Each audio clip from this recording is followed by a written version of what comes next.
देखो आसमान का थूका ना भाई मुंह पे आता है। मैं एक चीज यहाँ पे नोटिस कर रहा हूँ बॉलीवुड में, बॉलीवुड वालों को ना आज के टाइम पे बहुत ज्यादा ट्रोल किया जा रहा है, जबकि इतना तो इन लोगों ने कभी साउथ वालों के बारे में बोला भी नहीं है। और इतना खुल के ओपन मीडिया पे पता नहीं भाई ये लोग ऐसा क्यों कर रहे हैं, जबकि हमने देखा है कि आज के टाइम पे ना बॉलीवुड है, ना टॉलीवुड है, ना कॉलीवुड है, कोई भी नहीं है। सिर्फ एक नाम है, इंडियन फिल्म इंडस्ट्री। और ये बात खुद आमिर खान ने कोमल नाहटा के इंटरव्यू में भी बैठ के बोली थी कि भाई मैं सिर्फ और सिर्फ पूरी इंडियन फिल्म इंडस्ट्री को सिर्फ इंडियन फिल्म इंडस्ट्री मानता हूं, मैं बॉलीवुड नहीं मानता, मैं साउथ नहीं मानता, सिर्फ एक ही है Indian film industry.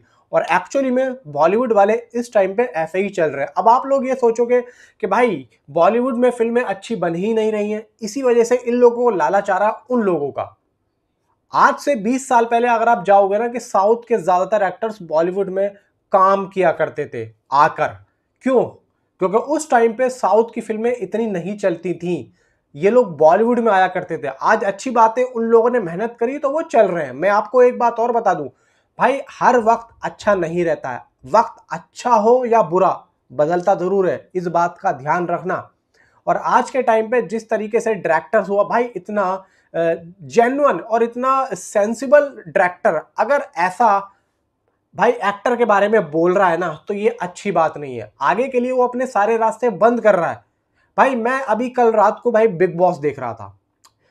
Big boss देखने में भाई वहां पे एक बंदा आया, सलमान भाई से बात करी, रवि गुप्ता नाम का। रवि गुप्ता बोलता है सलमान भाई को कि मेरी शक्ल कुछ अरिजीत सिंह की तरह लगती है। अब यहाँ पे सलमान भाई बहुत ज्यादा हंसने लग जाते हैं। मैं ये वीडियो भी दिखा देता लेकिन कॉपीराइट का इशू आ जाएगा, इस वजह से मैं नहीं दिखा रहा हूं। मैं बताता हूं हुआ क्या। अब यहाँ पे इंडिविजुअली भाई बात शुरू हुई सिकंदर की। सलमान भाई ने कहा कि सिकंदर के सेट पे मैं रात को 9 बजे जाया करता था, ऐसा मुर्गदास बोल रहा है। सलमान भाई के यही डायलॉग थे, वो बोल रहा है इंटरव्यू में कि मैं रात को 9 बजे जाता था और दिन के जो शॉट्स थे वो रह जाते थे।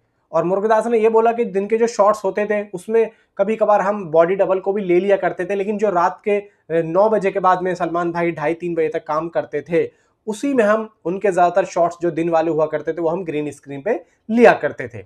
ये बात मुर्गदास ने बोली। अब आप मुझे ये बताओ कि ये बात बोलने की जरूरत क्या थी मुर्गदास को? नहीं पता ना आपको? मैं बताता हूं।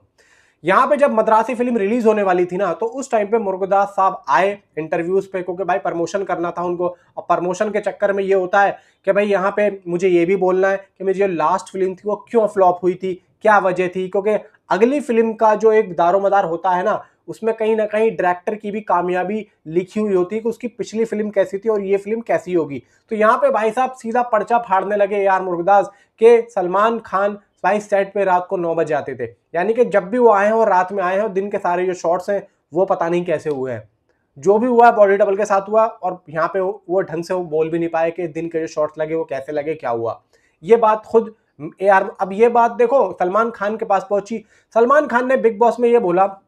अब उन्होंने किस तरीके से खिल्ली उड़ाई है, यहाँ पे पता भी नहीं लगा होगा मुर्गदास साहब को कि उनकी खिल्ली उड़ चुकी है। वो बोलते हैं रवि गुप्ता से कि मैं रात को 9 बजे सेट पे पहुंचता था। अब देखो भाई उस टाइम पे वो कुछ पर्सनली बहुत ज्यादा परेशान भी चल रहे थे। आप लोगों को अच्छे तरीके से पता है, अब सिकंदर फिल्म की शूटिंग चल रही थी तो बाबा सिद्दीकी की उस टाइम पे भाई साहब हत्या हो गई थी। अब भाई उनके अच्छे दोस्त भी थे। एक तरीके से होता है कि भाई परिवार में किसी की भाई डेथ हो जाए तो आदमी वैसे ही मेंटली भाई थोड़ा सा डिस्टर्ब हो ही जाता है। और ये भी कहीं ना कहीं भाई देखो परिवार का हिस्सा ही थे। और सलमान भाई अपने दोस्तों को अपना परिवार का हिस्सा मानते हैं। अब उस टाइम पे भाई सिकंदर की शूटिंग भी चल रही, ये हो रहा है वो हो रहा है, फिर बहुत सारे इश्यूज आ रहे थे। तो यहाँ पे सलमान भाई बोलते हैं कि भाई रात को 9 बजे जा रहा था, ठीक है। तो यहाँ पे चलो मान लिया ए आर मुरुगदास के अकॉर्डिंग मेरी फिल्म फ्लॉप इसलिए हुई कि मैं रात को 9 बजे जा रहा था। अब फ्लॉप फिल्म होते ही साजिद भी कट लिया, ए आर मुरुगदास भी कट लिया। तो इन्होंने क्या करा, ए आर मुरुगदास ने कि सारा जो वजन था वो मेरे ऊपर डाल दिया, यानी कि सलमान खान की वजह से फ्लॉप हुई है, क्योंकि भाई वो सेट पे रात को 9 बजे पहुंचता था। अब ये बात यहाँ खत्म हुई। अब दूसरी बात सुनो, हाल फिलहाल में जो मद्रासी फिल्म रिलीज हुई है उसके जो एक्टर थे शिवा कार्तिकेय, अब सलमान खान बोलते हैं कि भाई वो तो सुबह 6 बजे पहुंच रहा था सेट पे। मतलब ए आर मुरुगदास जब उसको बुला रहे थे वो जब आ रहा था, चलो मैं नहीं आ रहा था, वो तो आ रहा था। वो इतनी बड़ी ब्लॉकबस्टर हुई, इतनी बड़ी ब्लॉकबस्टर हुई, इतनी बड़ी ब्लॉकबस्टर हुई। मतलब समझ रहे हो सलमान भाई कुछ अपोजिट बोल रहे हैं। अब मैं यहाँ पे आप लोगों के सामने नहीं बोलूंगा कि वो क्या अपोजिट बोल रहे हैं, लेकिन आप लोग समझ जाओ। मतलब उनका कहने का ये था, चलो मैंने मुरुगदास की बात नहीं मानी, जिसने मानी उसकी फिल्म उन्होंने क्या उस लेवल तक पहुंचाई, जबकि वो खुद बोल रहे हैं सलमान भाई कि वो बहुत बड़ी फिल्म थी, लेकिन वो मुझे पता है वो क्या कहने की कोशिश कर रहे हैं। अब यहां से देखो एक बात ये निकल के आती है कि यहाँ पे हर कोई ना भाई आज के टाइम पे वो होता है ना कि सेल्फिश सेल्फिश अपने फायदे के लिए कुछ भी यहाँ पे बोलना है, जबकि ऐसा नहीं करना चाहिए भाई। इंडस्ट्री है, आप चाहे साउथ से हो चाहे बॉलीवुड से हो, आज के टाइम पे ना साउथ वाले क्या कर रहे हैं, साउथ वाले अगर बॉलीवुड के लोगों के साथ में काम कर रहे हैं, जैसे कि अभी हाल फिलहाल में कल की 2898 एडी हुआ, जो भी हुआ, खैर वो तो इनका जो भी पर्सनल इशू था जो भी था, ठीक है, आपने जो भी करा ठीक है।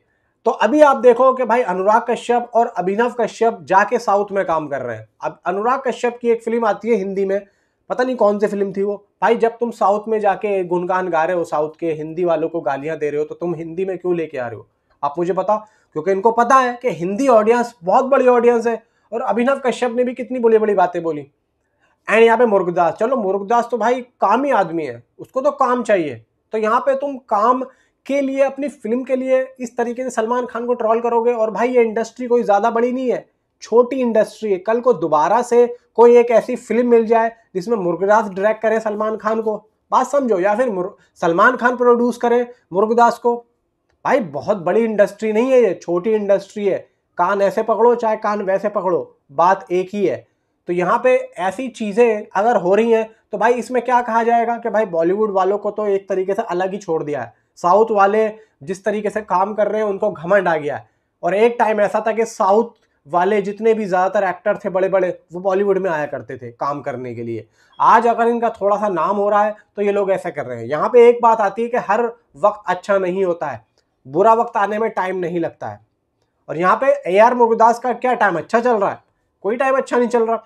अब यहाँ पे अगर स्टोरी अच्छी होती, या फिर सलमान भाई कहीं ना कहीं ये भी कहने की कोशिश कर रहे हैं कि सिकंदर फिल्म अच्छी थी, उसका प्लॉट अच्छा था, मैं मानता हूँ प्लॉट अच्छा था, लेकिन कहीं ना कहीं उनकी बात का मतलब ये है कि डायरेक्शन अच्छी नहीं। अब इसका मतलब ये नहीं है कि उन्होंने प्लॉट को अच्छा कहा है तो वो डायरेक्शन को भी बुरा बोलेंगे, नहीं। यहाँ पे समझना पड़ेगा कि वाकई में उसकी डायरेक्शन बिल्कुल भी अच्छी नहीं थी। अगर ए.आर. मुरुगदास चाहते, वो खुद बोल रहे हैं कि मुझसे भाई काम करवा सकते थे, काम निकलवा सकते थे, क्यों अभी बैटल ऑफ गलवान आ रही है अपूर्व लाखिया की, भाई वो काम नहीं निकलवा पा रहे हैं क्या? बोला ना उनको कि आप अपने आप को फिट रखो। यहाँ पे ए.आर. मुरुगदास ने कुछ भी नहीं बोला, सीधा भाई शूटिंग स्टार्ट करी। तो भाई यहाँ पे ये सब चीजें एक्टर को बतानी पड़ेंगी। अगर यहाँ पे इंसिस्ट नहीं करोगे तो कैसे यहाँ पे काम चलेगा। आपने कहा भाई सलमान खान है, सलमान खान के नाम से, अब वो बात एक अलग है भाई, सलमान खान को तुम लोग बोलने के लिए, कुछ समझाने के लिए कुछ अगर डर रहे हो तो भाई वो चीज उनके सामने रखो।